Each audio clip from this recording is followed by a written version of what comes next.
What's up, all? So, as promised, we're back again with another match preview. Following on from our kind of boring 0-0 draw with Preston at the weekend, we'll then move on to Blackpool tomorrow, back at the stadium. Again, going to be another tough game. Just looking at their recent form, they've struggled this season. You know, they've got Michael Appleton in charge, who we know very well from our games with Lincoln over the last few years. They've lost the last 3 games, so they're going to look to try and get back to basics and you know, be looking for a clean sheet. Looking at Preston at the weekend, you know, they came here for a point. They were well organised. They nullified our threat, I thought. You know, Robertson and Clark were kind of well marked. Yes, we did get in a couple of times, but we just couldn't find that goal which would have changed the game. You know, they defended very well. They came for a point. They brought the game up and got what they came for. I think Blackpool will probably do the same. They'll put 11 behind the ball, and it'll be up to us to try and break them down.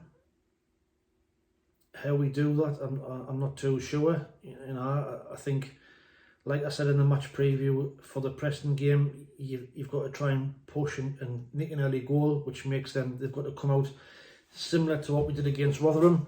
You know, they came up here unbeaten, but we got an early goal, and you know, from then on it was plain sailing. We won 3-0. So it'll all depend how we start the game. Can we get the early goal, and take it from there?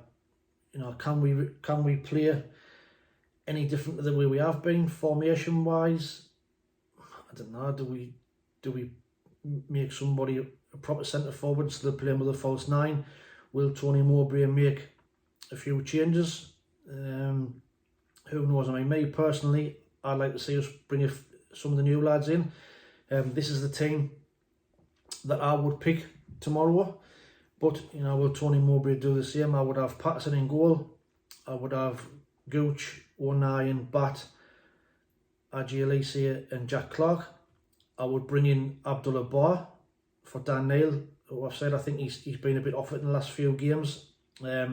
Still adjusting to life in the Championship, and I think, you know, he's just been a little bit off. So I think probably a break and a rest would probably do him good. Alongside Corey Evans, I would then have Patrick Roberts, and I would have Bennette in for Embleton, who I think again is flattered to deceive. You know, he's been given a couple of starts and he hasn't really took it. He's not lazy, but he just seems to lack the urgency to make things happen, and only seems to have one pace and doesn't kind of have the confidence to inject these quick breaks. So I would have Bennette for Embleton, and I would also have Amad for Pritchard. You know, I think Pritchard's been offered again the same as Embleton and Dan Neil the last few games. You know, I know we haven't got the focal point up front to aim for with Sims and Stewart, but I just think, you know, now the time is can we make either Amad or Bennette a centre forward and play as a centre forward, and just see how it pans out. You know, Bennett's the centre forward for Costa Rica. Amad played centre forward for Rangers last season when he was on loan. So, you know, can we try that, see how it works? So like I said, it's not going to be an easy game, even though they've lost the last 3 and they are near the bottom. Just looking at the recent records against them, you know, I think since 1973 we've played them 9 times.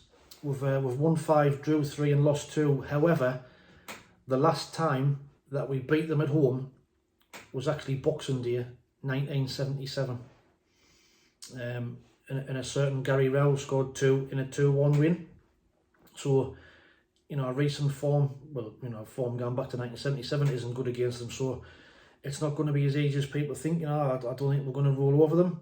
And they've been better away from home than what they have been at home. I think overall, I think I've got the stats here. They've played 6, they've won 2, drew 1 and lost 3 away from home. So they've picked up most of the points away from home. So they must, like, the pressure's kind of off them when they're away, and they'll come here. This will be a free hit for them tomorrow. You know, they've got now to lose. So I'm going to go for you know, a tough 1-0 win. I think, you know, to sneak a goal. I hope not. I hope we can sneak an early one, and I hope we can, you know, I hope we can say get an early goal and it can be the same type of game as the Rotherham game. But yes, they're low on confidence, but they'll be hard to break down. They'll have watched how Preston played against at the weekend, and they'll probably mirror what they did. I think their top goal scorer is a kid called Theo Corbeneau. He's from Canada. He's their top scorer this season. And I think they've just signed Liam Bridcut as well, you know, ex-Sunderland player, so he'll add a bit bite to their midfield if he's playing. So overall, not an easy game, but hopefully we can get the early goal. I'd like to see us make some team changes. Maybe Michu will be on the bench as well. Reading what Tony Mowbray was saying, said he's looking to give him an opportunity, and he seems to think that Michu's a little bit frustrated, so I think we'll see him on the bench tomorrow. Fingers crossed, and see what he's like. You know, the young lads we've seen so far, you know, Bar, Amad and Bennett have all come in and they look very comfortable and look like they can, you know, handle this league without any danger. So, and Elise as well, he's been man of the match for me the last 2 games. So, all in all, positive signs. Just my little match preview for tomorrow. You know, let us know what your thoughts are below in the comments. But if you are going to the game, as always, you know what I'm going to say. Enjoy the game, take it easy, stay safe, and I'll speak soon.